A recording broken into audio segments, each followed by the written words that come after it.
เนาะกับทักทายสบายดีพ่อแม่พี่น้องเบิดสุคนเนาะทางฝั่งไทยแล้วก็ฝั่งลาวเนาะพี่น้องเนาะวันนี้ก็ขับมาสู่ซองบาวมันอีกแล้วพี่น้องวันนี้ก็เราจะมายิงนกคือเก่าเนาะพี่น้องเนาะเพราะว่าเราถ่ายคลิปอันอยู่ต้นไม้เลยเนาะพี่น้องบ่ได้ถ่ายอันอยู่ทางนะถ่ายอยู่ต้นไม้เลยเนาะแล้วมื้อนี้ก็เราได้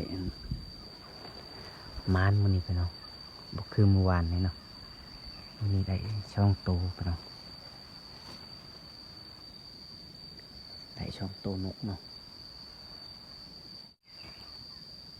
เพราะว่าเฮาบ่ได้ถ่ายอันอยู่บนทางอยู่ไห้เนาะเฮาถ่ายอยู่ป่านี่เลยนี่แหละพี่น้องได้ช่องโตเนาะต้นอันเฮาไป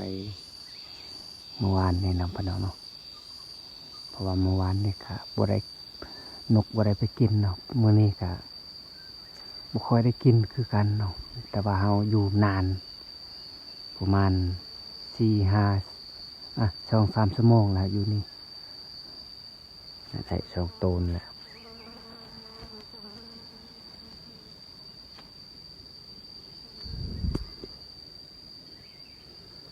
พอได้เฮ็ด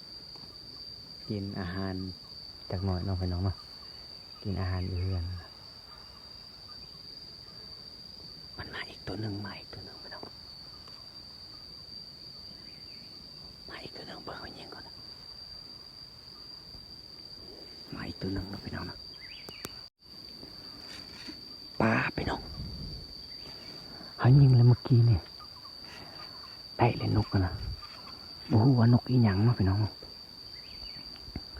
เขายิงเลยเมื่อกี้นี่โอ้โหว่านกอีหยังมันคือสีเขียวเนาะ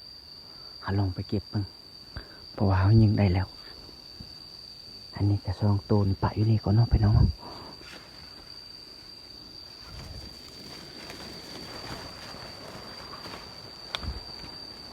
แถวนี้แหละมันตกพี่น้อง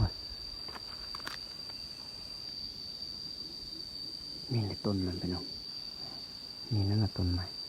เพราะว่าเขายิงอยู่ปลายไม้พุ่นอยู่ปลายไม้เขายิงเมื่อกี้นี่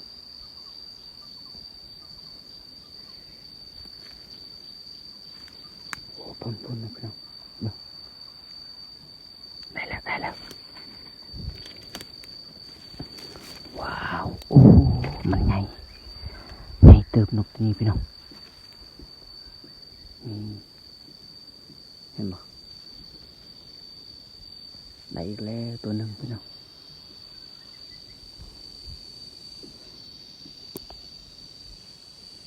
นี่เนาะมันไปกินเมื่อกี้นี่แหละก็เลยดักยิงมาเลยมากอันนี้ได้3 ตัวเลยพี่น้องมันมือนี้มากอันนี้ก็นี่พี่น้องนี่แหละมากอันนี้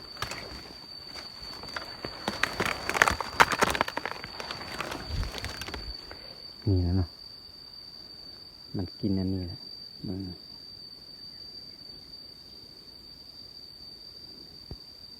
นี่แหละมันกิน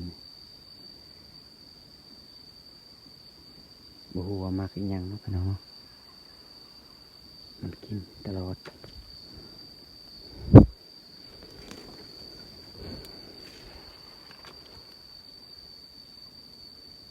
ได้3 ตัวเลยพี่น้องมันได้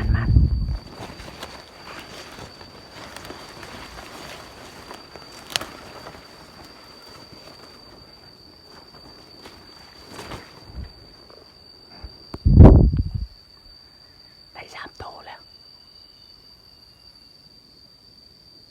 เอารอเนาะประมาณยังชั่วโมงหนึ่งเอาทาอยู่นี่เอาทาประมาณยังชั่วโมงหนึ่งเนาะ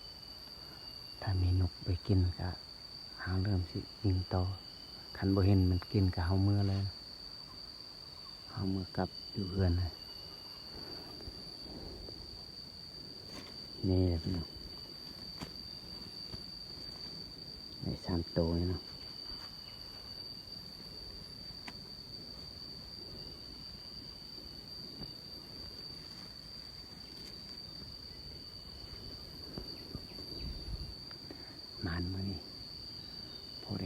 ลงเนาะเพราะว่าอันอยู่ป่าเฮาเนี่ยมันเดี๋ยวนี้ก็สัตว์บ่ได้หลายแล้วเนาะพี่น้องเนาะมีแต่นกเนี่ยก็บ่หลายเนาะมีแต่นกเมียนนกมันน้อยๆเนาะก็ฮอกก็บ่มีนะโตก็ฮอกก็บ่ได้หลายหน่อยหนึงเนาะก็เลยอันมีนกนี่แหละพี่น้องเอ้ย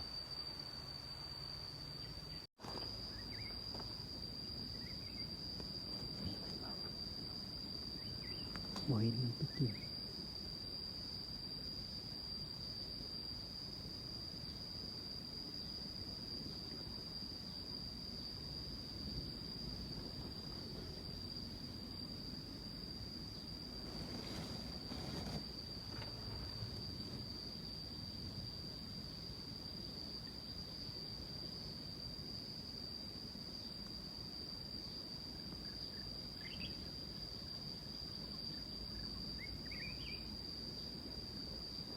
มันเห็นก่อนบ่ได้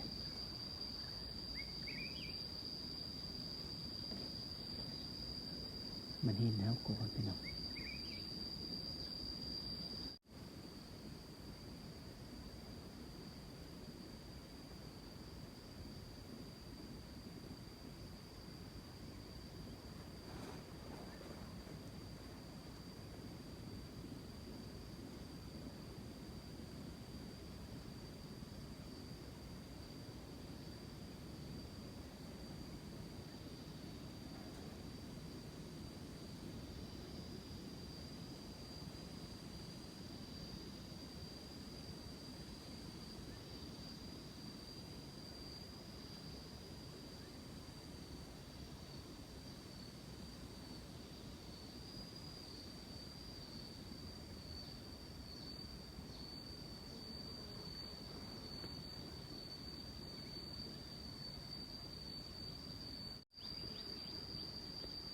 มีก็ฮอกน้อยพี่น้องมีก็ฮอกน้อยไปกิน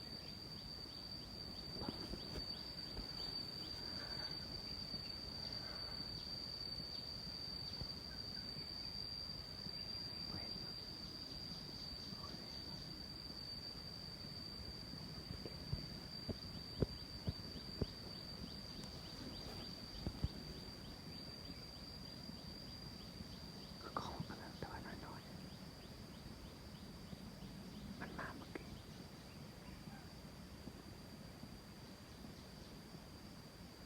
ตัวหนึ่ง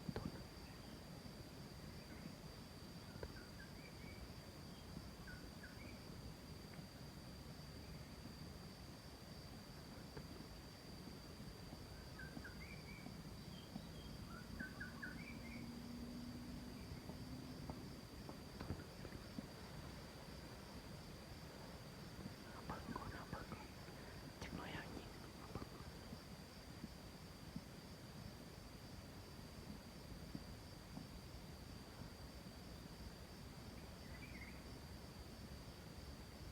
ตัวมันน้อยๆจัง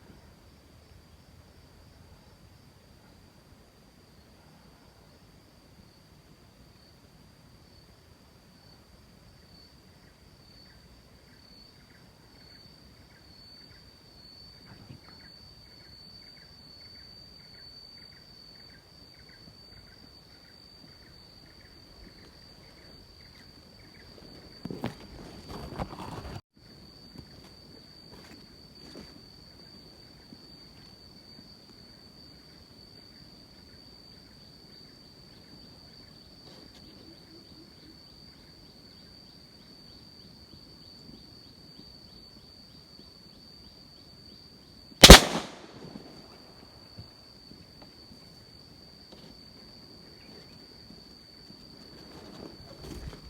โดนแล้วพี่น้องโดนแล้ว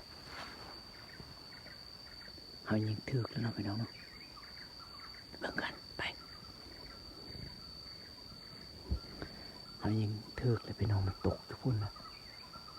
น้อยๆตัวมันซ้ำนี้ไปเบิ่งกันไป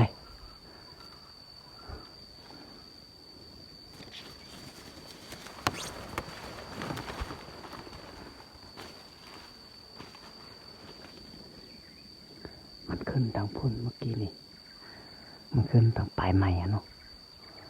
กันไปกินนั้นตรงมากอันนี้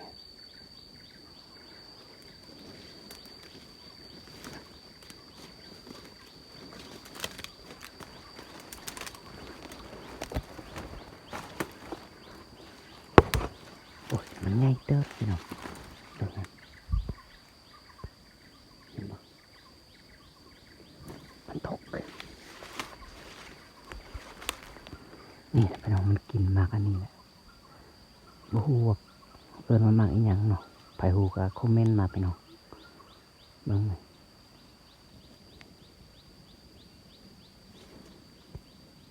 นี่แหละมากอันนี้แหละนี่พี่น้องมันตกแล้วเห็นบ่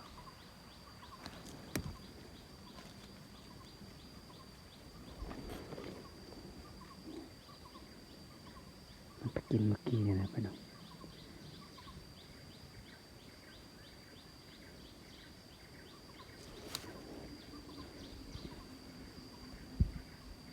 ไอ้อีกตัวหนึงเนาะ3 ตัวแล้วได้3 ตัวเลยพี่น้องนี่เนาะไปนี่แหละต้นมันเห็นบ่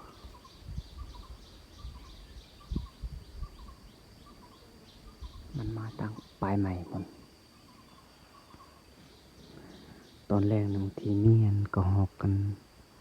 ก็หอกอันอยู่บนดินนะเนาะมันไปกินมาแน่นอนแมลงอะนี่เนาะพี่น้องเนาะเก็บซีแล้วได้ซีแล้วพี่น้อง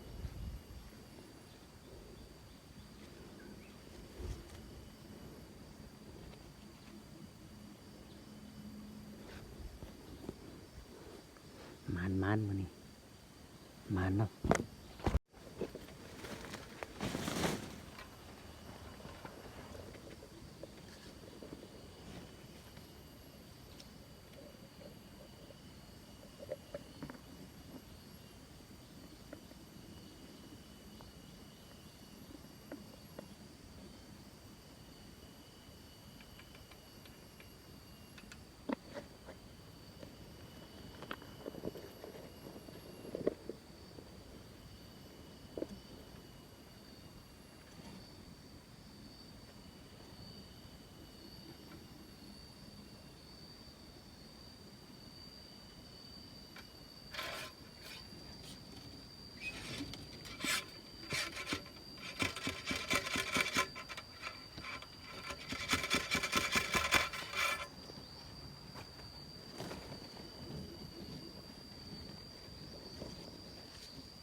นกมากินเนาะน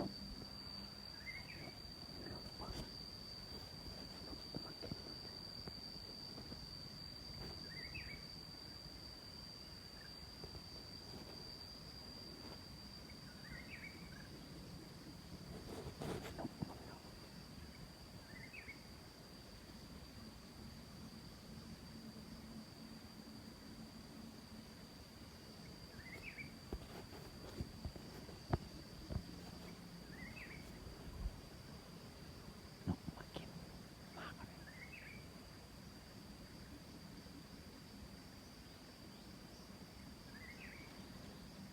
นกไปน้องนกตัวน้อยๆ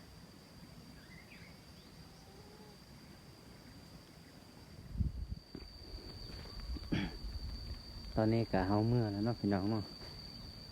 เฮาเมื่อฮอดทางแล้วเนาะฮอดมันเฮาแล้วเฮาเมื่อเนาะเฮาเมื่อแต่พุ่นเนี่ยอันบอลกกไม้อันเฮายิงหายิงนกนะ ตอนนี้ก็เฮาเมื่ออยู่ฮอดบ้านพุ่นเลยเนาะพี่น้อง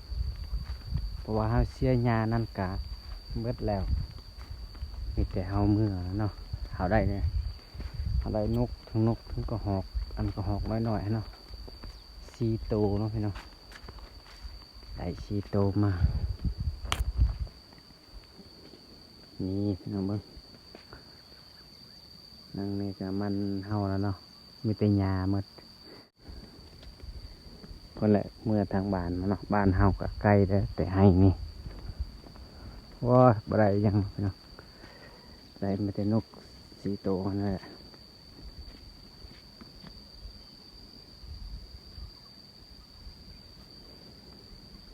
ถ้าอันมีอันกกมักให้อัน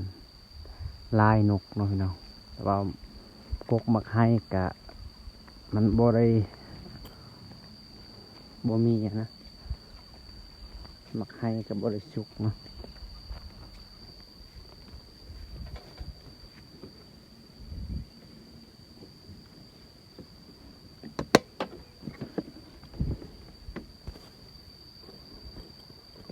ได้มา4 ตัวเนาะพี่น้องเนาะนี่แหละ2 3